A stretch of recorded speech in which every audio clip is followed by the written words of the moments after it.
السلام علیکم ورحمۃ اللہ وبرکاتہ۔ الحمد لمن ہوا کرب علینا من حبل الورید والصلاة والسلام علی صاحب مقام الحمید وعلی آلہ وصحبہ لهم البشرى والمزید، اما بعد، فاعوذ باللہ من الشیطان الرجیم، بسم اللہ الرحمن الرحیم۔ فَإِذَا دَخَلْتُمْ بُيُوتًا فَسَلِّمُوا عَلَىٰ أَنفُسِكُمْ تَحِيَّةً مِّنْ عِندِ اللَّهِ مُبَارَكَةً طَيِّبَةً صدق اللہ مولانا العظیم وصدق رسول النبی الامین المتین الکریم وَلَنَحْنُ عَلَىٰ ذَلِكَ لَمِنَ الشَّاهِدِينَ وَالشَّاكِرِينَ وَالْحَمْدُ لِلَّهِ رَبِّ العالمین۔ معزز سامعین کرام و حاضر مجلس، میں نے اپنے خطبہ مسنہ میں قرآن کریم کی ایک مشہور معروف آیت کریمہ کی تلاوت کا شرف حاصل کیا۔ اس آیت کریمہ کے تحت چند باتیں آپ کی گوش گزار کنوں۔ اس سے قبل آئیے ہم سب مل کر ایمانی جذب محبت کے ساتھ تمام عالم کے مرکز عقیدت حضور نبی رحمت صلی اللہ علیہ وسلم کے بارگاہ بے کسف نامی ہدیہ درود و سلام پیش کریں۔ پڑھے پاؤز بلند درود پاک، اللہم صلی وسلم علی محمد وعلی آل محمد بیدی کل معلوم لک۔ میں نے اپنے خطبہ مسنہ میں جس آیت کریمہ کی تلاوت کا شرف حاصل کیا، آیت کریمہ ایک دوسرے کو سلام کرنے کے تعلق سے ہے کہ قرآن کریم ایک دوسرے کو سلام کرنے کے تعلق سے کیا فرماتا ہے۔ اللہ تبارک و تعالیٰ نے فرمایا وَإِذَا حُيِّيتُم بِتَحِيَّةٍ فَحَيُّوا بِأَحْسَنَ مِنْهَا أَوْ رُدُّوهَا إِنَّ اللَّهَ كَانَ عَلَىٰ كُلِّ شَيْءٍ حَسِيبًا۔ اس کا ترجمہ ہے کہ جب تم کو کوئی کسی لفظ سے سلام کرے تو تم اس سے بہتر لفظ میں جواب کہو یا وہی کہو جو کہہ دو، بے شک اللہ ہر چیز پر حساب لینے والا ہے۔ اور قرآن کریم میں اللہ تبارک و تعالیٰ نے دوسری جگہ فرمایا کہ فَإِذَا دَخَلْتُمْ بُيُوتًا فَسَلِّمُوا عَلَىٰ أَنفُسِكُمْ۔ آئے دن ہم کسی نہ کسی بھائی کے گھر جاتے ہی ہیں، تو اللہ تعالیٰ نے حکم دیا ہے کہ فَإِذَا دَخَلْتُمْ بُيُوتًا، جب تم کسی کے گھر داخل ہو، کسی کے گھر میں داخل ہو تو فَسَلِّمُوا عَلَىٰ أَنفُسِكُمْ، تو تم اپنوں کو سلام کرو۔ تو اللہ تعالیٰ نے حکم دیا ہے کہ جب کسی کے گھر جائیں، مومن بھائی کے یہاں جائیں، تو گھر میں داخل ہونے کے ساتھ سلام کرنا یہ اللہ کا حکم ہے۔ تحیۃ من عند اللہ مبارکۃ طیبۃ، اللہ کی طرف سے تحیت ہے مبارک پاکیزہ، یعنی اللہ تبارک و تعالیٰ نے ایک مومن بھائی کے لیے کیا ہے، تحفہ رکھا ہے، کیونکہ ایک دوسرے کو سلام کر کے ہم ایک دوسرے کو دعا دیتے ہیں کہ السلام علیکم ورحمۃ اللہ وبرکاتہ، سلام ہو آپ پر، سلامتی ہو آپ پر، اور اللہ کی رحمت ہو اور برکت ہو۔ تو وہ بھائی بھی جواب دیتے ہیں وعلیکم السلام، میں ہی کیوں سلامت رہوں، آپ بھی سلامت رہیں اور اللہ کی رحمت اور برکت ہو۔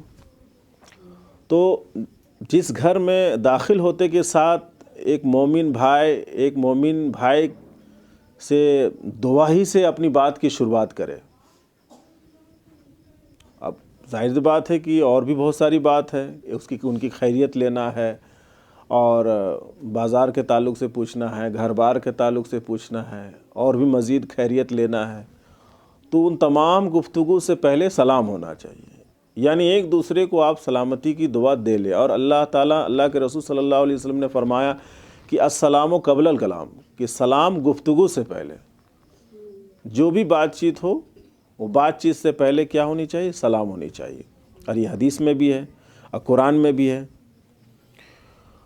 اور اس تعلق سے حدیث پاک بھی ہے، صحیح بخاری اور مسلم میں ابو ہریرہ رضی اللہ تعالیٰ عنہ سے مروی ہے کہ رسول صلی اللہ علیہ وسلم فرمایا کہ اللہ تعالیٰ نے آدم علیہ السلام کو ان کی صورت پر پیدا فرمایا، ان کا قد 60 ہاتھ کا تھا۔ کتنا تھا؟ 60 ہاتھ کا تھا۔ جب پیدا کیا یہ فرمایا کہ ان فرشتوں کے پاس جاؤ اور سلام کرو۔ دیکھیے، آدم علیہ السلام کو اللہ تعالیٰ نے پیدا فرمایا، جب وہ تیار ہو گئے تو تیار فرما کے ان کو حکم دیا کہ آپ فرشتوں کو سلام کریں۔ دیکھیے، فرشتوں کے پاس جاؤ اور سلام کرو اور سنو کہ وہ تمہیں کیا جواب دیتے ہیں۔ فرشتے کیا جواب دیتے ہیں؟ جو کچھ وہ تحیت کریں وہی تمہاری اور تمہاری ذریت کی تحیت ہے۔ یعنی یہ تحیت یعنی تحفہ، یہ جو وہ جواب دیں گے وہ تحفہ آپ کے لیے بھی ہے اور آپ کی پوری ذریت کے لیے۔ ذریت مطلب اولاد کے لیے۔ تو قیامت تک کے آدم کی اولاد کے لیے یہ تحفہ ہی ہو گیا۔ تو اب دیکھیے آدم علیہ السلام نے کیا، حضرت آدم علیہ السلام نے ان کے پاس جا کر السلام علیکم کہا۔ انہوں نے جواب دیا، جواب میں کہا السلام علیک ورحمۃ اللہ، کہ سلامتی ہو آپ پر اور اللہ کی رحمت ہو۔ یعنی آدم علیہ السلام نے سلام کیا السلام علیکم، اور فرشتوں نے جواب دیا السلام علیک ورحمۃ اللہ، سلامتی آپ پر ہو اور اللہ کی رحمت ہو۔ یعنی رحمت اللہ کا اضافہ، بڑھوتری کن لوگوں نے کیا؟ فرشتوں نے کیا۔ تو جب بھی ہم کسی کو سلام کرے بہتر ہو کہ بہتر انداز میں سلام کریں۔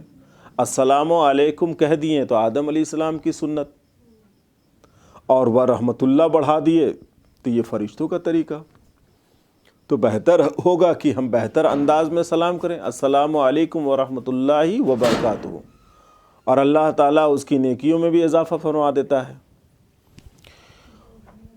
حضور نے فرمایا کہ جواب میں ملائکہ نے رحمت اللہ زیادہ کیا۔ دیکھیے حضور صلی اللہ علیہ وسلم نے فرمایا جو شخص جنت میں جائے گا وہ آدم علیہ السلام کی صورت پر ہوگا۔ الحمدللہ، کن کی صورت پر ہوگا؟ آدم علیہ السلام کی صورت پر ہوگا، اور 60 ہاتھ لمبا ہوگا۔ یہ کون فرما رہے ہیں؟ صحابہ کرام کے درمیان حضور صلی اللہ علیہ وسلم فرما رہے ہیں کہ 60 ہاتھ لمبا ہوگا۔ آدم علیہ السلام کے بعد لوگوں کی خلقت کم ہوتی گئی، یہاں تک کہ اب بہت چھوٹے قد کا انسان ہوتا ہے۔ اب 60 ہاتھ لمبا تو ہے نہیں آدمی۔ آدم علیہ السلام کے بعد جو سلسلہ وار لوگوں کا آنا شروع ہوا، نسلاً بعد نسل، ایک نسل جو چلی تو قد بھی دھیرے دھیرے چھوٹا ہوتا چلا گیا۔ آج جو قد ہے وہ قد ہے۔ تو یہ حدیث پاک میں ہے۔ تو سلام کے تعلق سے اللہ تعالیٰ نے آدم کی پیدائش کے بعد ان کو اگر کوئی تحفہ دیا اللہ تعالیٰ نے تو سلام دیا۔ تو ہم لوگوں کو بھی چاہیے کہ ایک مومن بھائی کو تحفہ دے آتے کے ساتھ، کیونکہ آدم علیہ السلام کو جو زندگی ملی تو زندگی کی جو پہلا تحفہ ان کو ملا وہ سلام ملا۔ تو کوئی اگر کسی کی گھر جائے آ جائے، جیسے ان کو زندگی ملی تو کوئی گھر آ جائے تو گھر آتے کے ساتھ اگر مومن بھائی کو اگر سلام کر دیا تو یہ سمجھے کہ آدم علیہ السلام کے طریقے پر عمل کر رہا ہے، اور یہ سنت ہے۔ آگے حدیث پاک ہے، حدیث نمبر 2 صحیح بخاری اور مسلم میں عبداللہ بن عمر رضی اللہ تعالی عنہما سے روایت ہے کہ ایک شخص نے رسول صلی اللہ علیہ وسلم سے دریافت کیا کہ اسلام کی کون سی چیز سب سے اچھی ہے؟ اسلام کی کون سی چیز سب سے اچھی ہے؟ حضور صلی اللہ علیہ وسلم نے فرمایا کھانا کھلاؤ۔ آج الحمدللہ ثم الحمدللہ آج اگر کھانا کھلانے کی بات آتی ہے تو آپ اولیاء کرام کے جو آستانہ ہے یا مزار کہہ لیجئے یا کہتے ہی ہیں، تو ان آستانہ اور مزارات میں جائیے گا تو جو لنگر لگتا ہے کھلانے کا، وہ اولیاء کرام کا کوئی بھی آستانہ آپ چلے جائیں، جہاں کہیں بھی جائیے گا کھانے کا اہتمام بھرپور رہتا ہے۔ اس میں امیر بھی کھا رہا ہے، غریب بھی کھا رہا ہے۔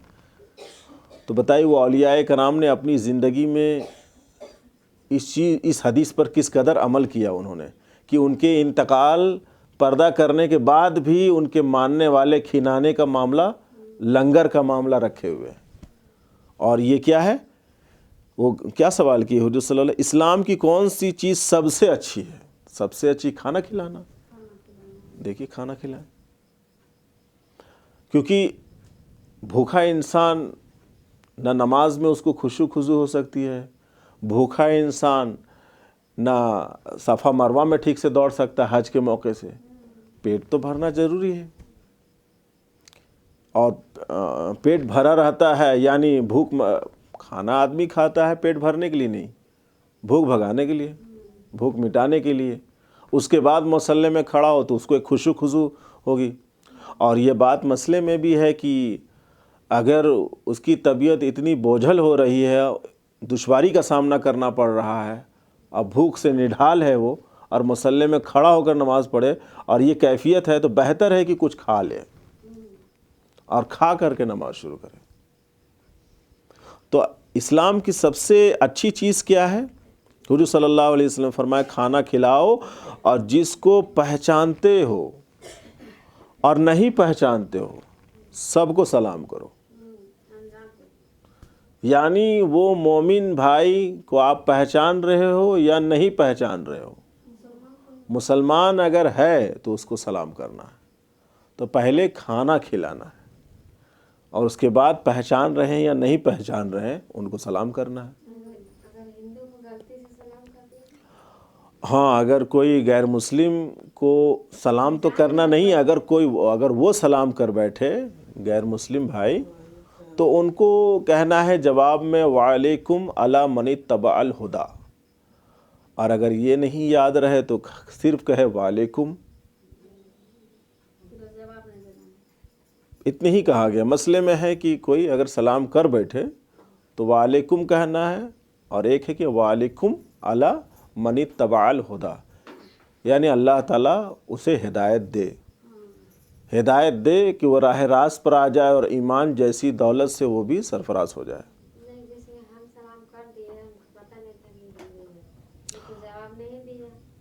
ہاں، یہ غفلت ہے کہ جو سلام کر بیٹھے کہ ہم کو تو نہیں کرنا تھا، اور ہم غفلت میں ہوتا ہے کہ سامنے کوئی آئے اور لگے کہ بھائی یہ عبد الکریم بھائی ہیں، یا غفلت میں بھی سلام ہو جایا کرتا ہے، پتہ چلا ہے کہ یہ دوسرے بھائی تھے، تو وہ غفلت میں ہو جایا کرتا ہے۔ مگر کوئی غیر اگر سلام کرے تو اس جگہ جواب میں وعلیکم ہے، یا دوسرا ہے وعلیکم علی من اتبع الہدی۔ تو دیکھیے، اب کھانا کھلانا اور سلام چاہے آپ پہچان رہے ہو یا نہیں پہچان رہے ہو، ایک دم۔ اور حدیث نمبر 3 میں ہے، نسائی نے ابو ہریرہ رضی اللہ تعالیٰ عنہ سے روایت کی کہ رسول صلی اللہ علیہ وسلم نے فرمایا ایک مومن کے دوسرے مومن پر 6 حق ہیں۔ ایک مومن کے دوسرے مومن پر 6 حق ہیں، وہ اس کا حق بنتا ہے۔ پہلی چیز کیا ہے؟ جب وہ بیمار ہو تو عیادت کرے، بیمار پرسی کو جائے، اس کی خیریت پوچھنے کو، اور یہ بہت بڑی فضیلت ہے۔ ابھی تو اس حدیث میں ہے، مگر ایک اور حدیث میں آئی ہوئی ہے کہ کوئی مومن بندہ اگر اپنے مومن بھائی کی بیماری کے حالت میں اس کی عیادت کو جاتا ہے تو 70,000 فرشتے اس کے لیے صبح سے لے کر شام تک مغفرت کی دعا کرتے ہیں۔ سبحان اللہ۔ ہاسپٹل ہے آپ کا، آئے دن مریض ہے، اس میں اپنے رشتہ دار بھی ہوتے ہیں یا مومن بھائی جن کو ہم پہچان رہے ہیں یا بہن ہو، تو اگر فرصت ہو تو اس حدیث پر عمل کرنا چاہیے، اور ان کا حق بھی بنتا ہے کہ ایک مومن کا مومن پر 6 حق ہے۔ ان میں سے پہلی چیز کیا ہے کہ وہ بیمار ہو تو اس کی عیادت کو جائے۔ تو ایک حدیث میں ہم پڑھ رکھے ہیں کہ اگر صبح کو جائے گا تو شام تک 70,000 فرشتے اس کے لیے مغفرت کی دعا کریں گے، اور پھر شام کو جائیں گے تو رات بھر اس کے لیے مغفرت کی دعا فرشتے کریں گے۔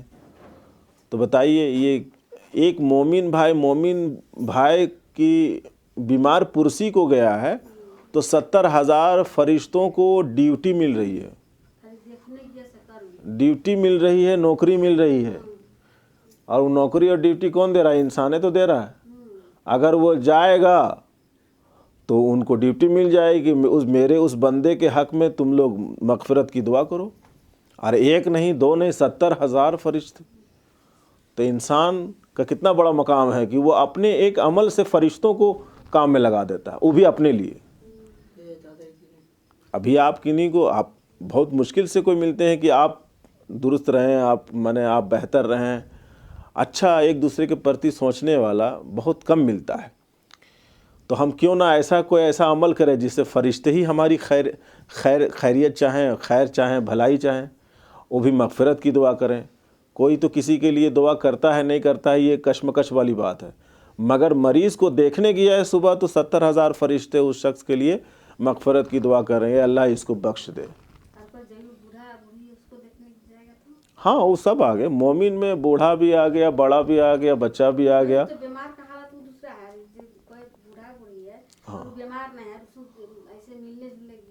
ہاں تو یہ تو میں ان کی خیریت ہی پوچھنے کے لیے جائیں گے کہ عمر دراز ہیں اور ضعیف ہیں، ان کی خیریت ہی پوچھنے جاتے ہیں۔ کیا ہے کہ بوڑھاپا ایک بیماری ہی ہے جو لا علاج بیماری ہے، اس کا علاج تو ملک الموت ہی ہے، بس آئیے لے جائیے۔ نہیں، بڑھاپا ایک طرح سے تو بیماری ہے نا، بڑھاپا جو ہی آتا ہے، جو ہی بڑھاپا آتا ہے گھٹنے میں درد، یہاں درد، وہاں درد، تو وہ لے دے کے تو مریضے بن جاتا ہے۔ تو جب مریضے بن جاتے ہیں تو ہم کسی بڑے بزرگ سے ملنے کے لیے جاتے ہیں، مقصد یہ رہتا ہے کہ ان کی خیریت لیں، اور یہاں بھی کسی مریض سے بھی اگر ملنے کے لیے جائیں گے تو اس میں بھی یہی مقصد ہوتا ہے۔ یہ اور بات ہے کہ اس کو بخار آ گیا تھا اور یا اس کو ٹائیفائڈ ہو گیا تھا، ملیریا ہو گیا، یہ الگ بات ہے، مگر وہاں جو گئے، بڑھاپا خود ایک مرض ہے، لہذا بوڑھے آدمی سے ملنے میں بھی وہی بات ہوگی جو یہاں ہے۔ دوسرا حقیق کیا ہے؟ اور جب وہ مر جائے تو اس کے جنازے میں حاضر ہوں، اور یہ ہوتا ہی ہے، مرد لوگ جنازے میں جاتے ہیں اور عورتیں اور مرد بھی اس کی تسلی اور تشفی کے لیے، حوصلہ بڑھانے کے لیے یا اس کو صبر دلانے کے لیے لوگ جاتے ہیں، اور یہ بہت بڑا ثواب ہے۔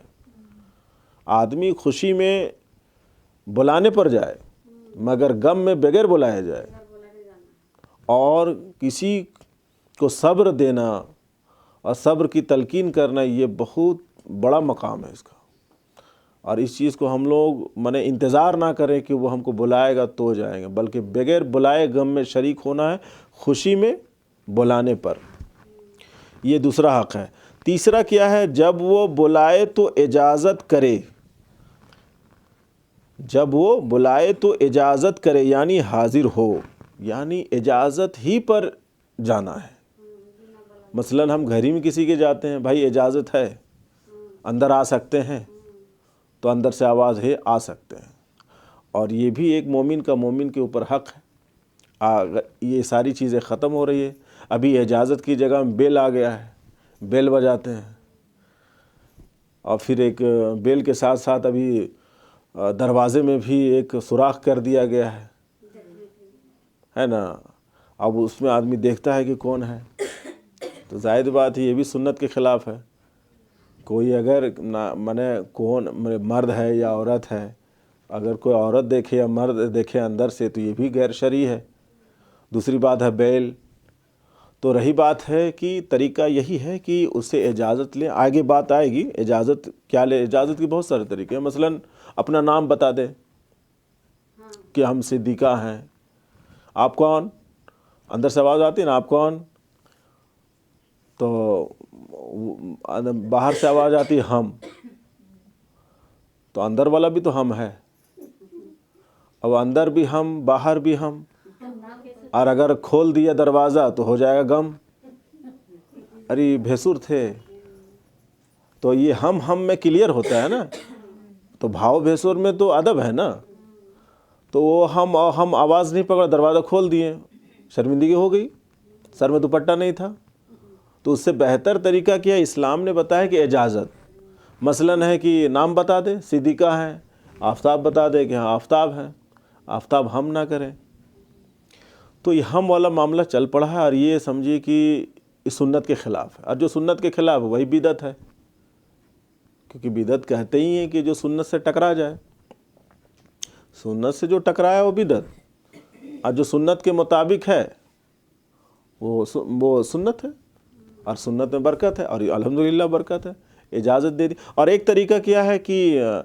نام بھی بتا دے اور سلام بھی کر دے، السلام علیکم، اب پورا پتہ چل جائے گا کہ آنے والا مسلمان ہے، تو سلام بھی اجازت ہے نا۔ تو یہ حق ہے ایک دوسرے کو، اور یہ حق تلفی ابھی ہو رہی ہے، حق مارا جا رہا ہے۔ چوتھی چیز کیا کہ جب اس سے ملے تو سلام کرے، یہ مومن بھائی کا مومن بھائی کے اوپر یہ چوتھا حق ہے، ملے تو سلام کرے۔ ابھی دیکھیے صبح اٹھیے تو فیس بک میں سلام کی لڑی لگی رہے گی، ایک دم واٹس ایپ میں ایک دم سلام بھرا رہے گا، السلام علیکم ورحمۃ اللہ، اور ان سے بازار میں ملیے تو منہ سے پگار تک نہیں نکلتی، آواز تک نہیں نکلتی ہے، ایسا قریب ہوتے ہیں کہ لگتا ہے کہ انجان ہے۔ اور وہی شخص فیس بک میں یا واٹس ایپ میں کھولیے صبح اٹھ کر کے، نہیں رخسار السلام علیکم، اور جواب نہیں دیجئے تو اعتراض کہ ہم آپ کو سلام کیے تھے واٹس ایپ میں، آپ جواب نہیں دیے۔ ارے بھائی، کہیں کوئی کتاب میں لکھا ہوا ہے کہ واٹس ایپ میں جب سلام کرے لکھ کر کے تو لکھ ہی کے جواب دینا ہے؟ ارے بھائی، آپ نے سلام کیا لکھ کر کے، ہم منہ سے جواب دے دیا وعلیکم السلام ورحمۃ اللہ وبرکاتہ، ہو گیا۔ ہم لکھیں یا نہ لکھیں جواب تو ہو گیا نا۔ جواب میں یہ تو کہاں سے آ گیا ہے کہ لکھ ہی کے جواب دینا ہے؟ تو یہ غلط ہے، اور اس غلط پر لوگ کیا ہے، ناراضگی ظاہر کر رہے ہیں، جبکہ یہ بدعت ہے۔ لکھ کر کے کیا دینا ہے؟ جہاں آپ نے لکھا، میرے پاس آیا، جواب دے دیے وعلیکم السلام، مگر سہولت کیا ہے کہ اس کو آگاہ بھی کر دینا ہے کہ ہم نے جواب دے دیا ہے۔ کیا ہے، بہت سے لوگ انتظار میں بیٹھے رہتے ہیں، مگر یہ فون کر کے یا بات چیت ہو تو اس میں اب کہنا چاہیے ہم سلام کیا، ہم جواب دے دیے تھے، مگر اس پر یہ کہنا کہ آپ لکھے نہیں تو یہ غلط ہوگا۔ تو یہ سلام ہے۔ اور پانچویں چیز کیا ہے، اور جب چھینکے تو جواب دے۔ ایک مومن بھائی جب چھینکے تو اس کا جواب دے، اور یہ چھینک نیک فعل ہے۔ جب آپس میں دو آدمی بات کر رہے ہوں کسی کام کے تعلق سے کہ اس کو کرنا چاہیے کہ نہیں کرنا چاہیے، تو کوئی چھینک دے تو سمجھی کہ وہ کام درست ہے، اس کو کرنا چاہیے، نیک فعل ہے۔ ایسا نہیں ہے کہ چھینک اشوبھ ہے یا بدفعلی ہے، بلکہ نیک فعل ہے کہ یہ درست ہے، کرنا چاہیے۔ اور یہ ہم لوگ آئے دن گھر میں یہ ماحول بھی ہے کہ دیکھیے ہم لوگ دونوں بات کر رہے تھے، چھینک دیا، وہ چھینک دی، تو یہ بات ہوتی ہے نا، تو یہ بھی درست ہے۔ کیونکہ چھینک جو ہے، کتابوں میں آیا ہے کہ جب روح کو جب خوشی ہوتی ہے تب جا کے چھینک آتی ہے۔ یعنی جسم کو جو غذا مل رہی ہے اس سے تو آدمی تر و تازہ نظر آتا ہے، مگر روح کو جب غذا کھانا، اس کا کیا، اللہ کا ذکر، اللہ کی یاد روح کا کھانا ہے، چاہے وہ نماز ہو، تلاوت ہو، تو روح کو جب خوشی ہوتی ہے نا، تو روح کی خوشی کی وجہ سے انسان کو چھینک آتی ہے۔ تو جب روح کو خوشی ملی اور چھینک آئی تو چھینک میں کہنا کیا، الحمدللہ۔ تو سامنے والا بھائی اس چھینک کا جواب دے، کہ چھینکنے والا جب الحمدللہ کہا تو یہ سنت ہے، اور جواب دینا واجب ہے۔ وہ کہے یرحمک اللہ، اللہ تعالیٰ تم پر رحم کرے۔ اور یہ چھینک کہیں، یہ ثابت حدیث میں آیا کہ جب حضرت آدم علیہ السلام کو اللہ تعالیٰ نے پیدا فرمایا، جب ان کے جسم میں روح داخل ہوئی اور جو مکمل طور پہ ان کے جسم میں ٹھہر گئی، تو اگر ان کو کچھ آئی تو آئی کیا، چھینک آئی۔ تو سب سے پہلے چھینک کن کو آئی، آدم علیہ السلام کو۔ تو آدم علیہ السلام کو جو ہی چھینک آئی تو انہوں نے کہا الحمدللہ، اور جو ہی انہوں نے الحمدللہ کہا، شیطان ابلیس مردود ملعون سامنے ہی تھا۔ اس نے 1-2 دن عبادت نہیں کیا اللہ تعالیٰ، 6 کروڑ برس اللہ کی عبادت کی۔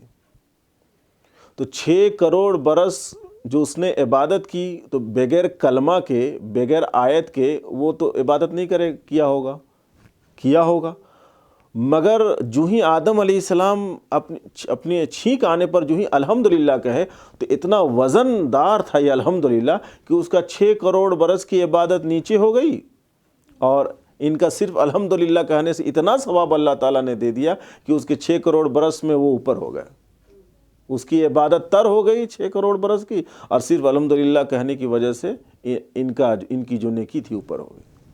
تو شیطان بڑا شرمسار ہوا کہ اتنا وزندار کلمہ ہم کو نصیب نہیں ہوا۔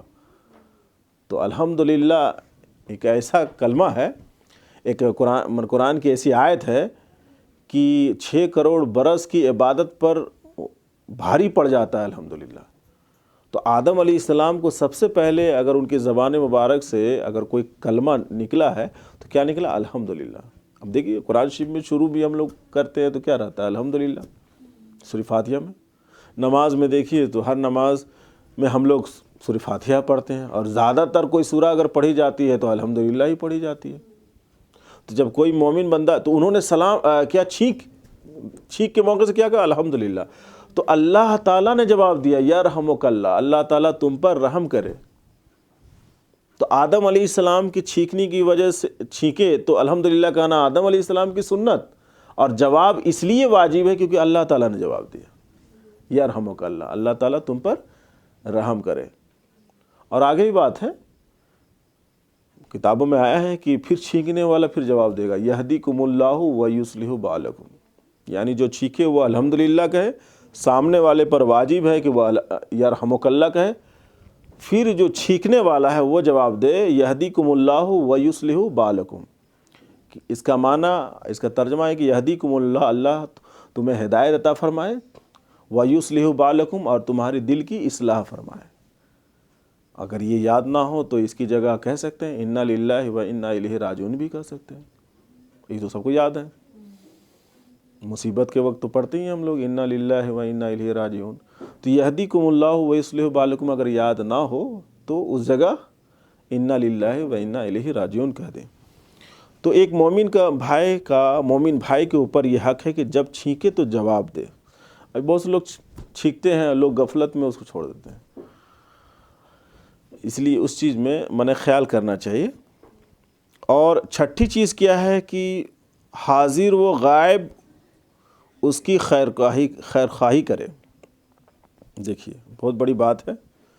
چھٹی چیز کیا ہے کہ ایک مومن بھائی چاہے حاضر ہو چاہے غائب ہو، چاہے پرزینٹ ہو چاہے ایبسنٹ ہو، اس کے تعلق سے اچھا خیال رکھنا ہے، اچھی سوچ رکھنا ہے۔ ابھی یہ ہو رہا ہے کہ سامنے ہاں الحمدللہ آپ خوشحال رہیں، آپ ترقی کریں، اور جب اس کے جانے کے بعد ہو تو دوسرے آدمی کے سامنے برباد ہو جائے، نیست و نابود ہو جائے، خاکستر ہو جائے، مٹی مل جائے، جو کام کر رہا ہے وہ سب ملیا میٹ ہو جائے، اس کو ہر جگہ ناکامی کا منہ دیکھنا پڑے، اس ٹائپ کا سوچ۔ جبکہ دین نام ہے الدین النصیحہ، اللہ کے رسول صلی اللہ علیہ وسلم فرمایا کہ دین ہے کیا، بہت سے بولے دین، تو الدین النصیحہ، دین نام ہے خیر خواہی کا، شبھ چنتک جس کو ہندی میں کہتے ہیں، یعنی اچھا چنتا کرنا، چاہے وہ حاضر ہوں چاہے وہ غائب ہوں، چاہے وہ سامنے ہوں چاہے وہ نہ ہو۔ تو اس تعلق سے اگر کوئی اچھا سوچتا ہے، دل سے اگر اچھا سوچتا ہے تو اس کو دیندار کہیے گا، کیونکہ دین اللہ کے رسول صلی اللہ علیہ وسلم نے اس کی تعریف ڈیفینیشن کر دیا نا کہ دین ہے کیا۔ کوئی تم سے پوچھے ہے نا کہ دین ہے کیا، تو اس کو جواب کہیے، حدیث سے جواب دیجیے۔ ان لوگ تو یاد کروائے ہم، الدین النصیحہ، دین خیر خواہی کا نام ہے۔ تو دین خیر خواہی کا نام ہے تو دیندار کون؟ دیندار تو وہ ہے جو ایک دوسرے کے پرتی اچھا سوچے، ایک دوسرے کے تعلق سے اچھا سوچے۔ اور ابھی دیکھیے کہ اسی میں لوگ فیل ہو گئے ہیں، جبکہ اچھی سوچ یا سوچ ہی لے لیجئے، یہی تو ہم کو نماز میں کھڑا کرتا ہے۔ نیت پہلے کرتے ہیں نا، نیت کہہ لے یا سوچ کہہ لے، تو یہ سوچ ہی کے ذریعے، نیت ہی کے ذریعے ہم اللہ کی بارگاہ میں کھڑے ہوتے ہیں۔ بغیر نیت کے اگر نماز میں کھڑے ہو جائیں، نہ رکوع قبول، نہ سجدہ قبول، نہ قیام قبول، تو سوچ تو بڑی چیز ہے نا۔ اب اگر نماز پڑھ کے بولے ہم تو نیت کیے ہی نہیں، سوچے ہی نہیں، ارے پھر سے نماز پڑھنا ہوگا، پتہ چلا آپ کا نہ رکوع اللہ کی بارگاہ میں پہنچا، نہ سجدہ قبول ہوا، نہ کھڑا ہونا قبول ہوا، تو پتہ چلا اللہ کی بارگاہ میں لے کون جاتا ہے؟ سوچ، آپ کی نیت۔ تو ہم نماز بھی پڑھیں اور اللہ کے بندوں کے پرتی ہم غلط بھی سوچیں، تو ابھی تو ہماری سوچ میں لقوہ پڑ گیا ہے۔ پہلے تو ہم کو سوچ کا علاج کرنا ہوگا، نیتیں کا علاج کرنا ہوگا۔ نماز بھی پڑھیں، روزہ بھی رکھیں، اب روزہ میں بھی تو نیت ہے نا، سحری کے موقع سے نیت کرتے ہیں، حج کرتے ہیں، حج کا معنی ہی ہوتا ہے قصد کرنا، یعنی ارادہ کرنا، یعنی نیت کرنا۔ تیمم کرتے ہیں، اگر وضو کے لیے پانی نہ ہوا، ایسی جگہ میں کہ پانی نہیں ہے تو تیمم کرنا، تیمم کے معنی بھی ہوتا ہے قصد کرنا، ارادہ کرنا۔ تو ہر جگہ تو سوچ ہی ہے، انہی سوچ کے ذریعے چاہے حج ہو، چاہے نماز ہو، چاہے آپ کا روزہ ہو، وہ سارا عمل اللہ کی بارگاہ میں اگر قبول ہو رہا ہے تو سوچ کی وجہ سے۔ اگر وہ سوچ ہمارے گھر ہی میں بیمار ہو جائے، ہمارے سماج میں رہتے رہتے ہی بیمار ہو جائے سوچ، تو وہ بیمار سوچ لے کے اللہ کی بارگاہ میں اگر نیت کر کے بھی اگر کھڑا ہوں تو وہ نماز میں کیا سرور ملے گا، لذت ملے گی، ٹیسٹ ملے گا؟ یا وہ نماز سے ہم کو فائدہ؟ حالانکہ کوشش میں لگے رہنا چاہیے، کیونکہ کوشش جو کرتا ہے وہ کامیاب ہوتا ہے، کیونکہ بیماری ہے تو اس کے ساتھ لگے رہنا ہوگا۔ اب 3 دن ہفتے بھر کے لیے بخار آتا ہے تو کیسے لگے رہتے ہیں؟ ایسے نہیں کہ اس کو چھوڑ دیتے ہیں، فوراً میڈیکل جاتے ہیں، دوا لیتے ہیں، اور اس مہمان کی ایک دم پوری توجہ کے ساتھ اس کا خیال رکھتے ہیں۔ ناشتہ کے بعد ایک دم فوراً ٹیبلٹ حاضر، پانی حاضر۔ پھر دوپہر ہوا تو امی ادھر سے کہہ رہی کہ ارے کھانا کھائے، ارے کھانا تو چھوڑ دیجئے، وہ بولتی ہیں ڈائریکٹ کہ دوا کھائے کہ نہیں، رات ہوا تو دوا کھائے کہ نہیں۔ تو وہ مہمان جو آتا ہے، وہ جو بیماری آتی ہے تو اس کے پیچھے کھانا تو چھوڑ دیجئے، دوا کے ذریعے کتنا ہم لوگوں کو بولا جاتا ہے، ہاں، کہ دوا کھائے کہ نہیں، دوا کھائے تو فوراً علاج ہوتا ہے۔ تو میرا کہنے کا مطلب ہے کہ نماز ہو یا روزہ ہو یا حج ہو یا عبادت جو بھی ہو، تو اس سے پہلے ہم کو روز بروز اپنا حساب کرنا چاہیے کہ ہم اچھا سوچتے ہیں کہ نہیں۔ اگر ہم اچھا سوچتے ہیں تو اس حدیث کے مطابق الدین النصیحہ، دین خیر خواہی کا نام ہے، یعنی دین اچھی سوچ کا نام ہے، کہ سامنے والے کے تعلق سے اچھا سوچے۔ تو جب ہماری سوچ مضبوط ہوگی نا، تو واقعی نماز میں جب کھڑے ہوں گے تو وہ نماز کیا ہو جائے گی؟ حدیث میں ہے نا، الصلاۃ معراج المومنین، نماز مومنوں کی معراج ہے نا، تو نماز مومنوں کی معراج ہو جائے گی۔ تو نماز مومنوں کی معراج کیسے ہوگی؟ ہم پہلے اپنی نیت اور سوچ کے تعلق سے علاج کریں، اور یہ بات ہو چکی ہے پہلے جمعرات میں، یا کئی جمعرات پہلے، نیت اور سوچ کے تعلق سے کتنا ثواب اللہ تعالیٰ صرف سوچنے پر دیتا ہے۔ اگر کسی نیک عمل کا ارادہ کر لیں تو 1 نیکی، اور اگر اس کو کر لیں تو پھر 10 نیکی۔ تو ایک مومن بھائی کا مومن بھائی کے اوپر چھٹا حق ہے کہ حاضر ہوں غائب ہوں اس کی خیر خواہی کرے۔ تو یہ تعلق، اس میں ساری باتوں میں سے ایک بات جو یہ ٹاپک ہے سلام کے تعلق سے، تو جب وہ ایک بھائی دوسرے بھائی سے ملے تو اس کو سلام کرے۔ اور یہ ساری باتیں جو بھی حدیث کے تعلق میں، مگر قرآن بھی اس سے، قرآن کی آیات بھی ہے کہ فَإِذَا دَخَلْتُمْ بُيُوتًا فَسَلِّمُوا عَلَىٰ أَنفُسِكُمْ تَحِيَّةً مِّنْ عِندِ اللَّهِ مُبَارَكَةً طَيِّبَةً، کہ جب تم کسی کے گھر داخل ہو تو اپنوں کو سلام کرو۔ اب بہت سے لوگ مہمانی کے لیے بھی جاتے ہیں، اب وہ شخص اکیلے آیا، دروازہ کھولا، گھر میں کوئی ہے نہیں، تو اب کن کو سلام کرے؟ تو خالی گھر ہے، تو اس آیت کی تفسیر میں بات آئی کہ وہ حضور صلی اللہ علیہ وسلم کو سلام کرے۔ خالی گھر میں داخل ہو تو کیا کہ الصلاۃ والسلام علیک یا رسول اللہ، کیا کہ حضور صلی اللہ علیہ وسلم کے تعلق سے بات ہے، قرآن کریم میں ہے کہ قرآن میں آیا ہوا ہے، اللہ تعالیٰ نے فرمایا کہ النبی اولا بالمومنین من انفسہم، کہ نبی صلی اللہ علیہ وسلم مومنوں کی جان سے بھی زیادہ قریب ہے، جان سے بھی زیادہ قریب ہے۔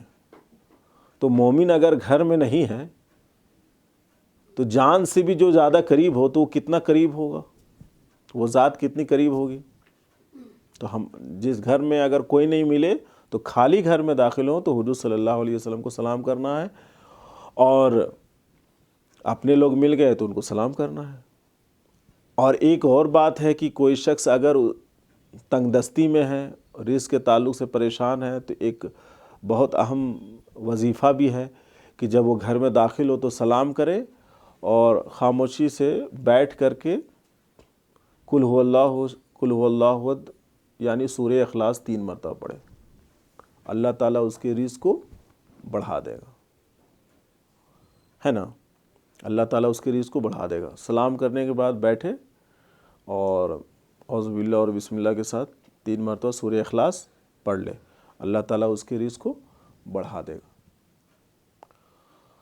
تو خیر، اللہ تعالیٰ سے دعا کریں کہ اللہ تعالیٰ ہم لوگوں کو ایک دوسرے کے تعلق سے اچھی سوچ اور ایک دوسرے سے ملاقات کے موقع سے سلام کی توفیق عطا فرمائے۔ السلام علیکم ورحمۃ اللہ وبرکاتہ۔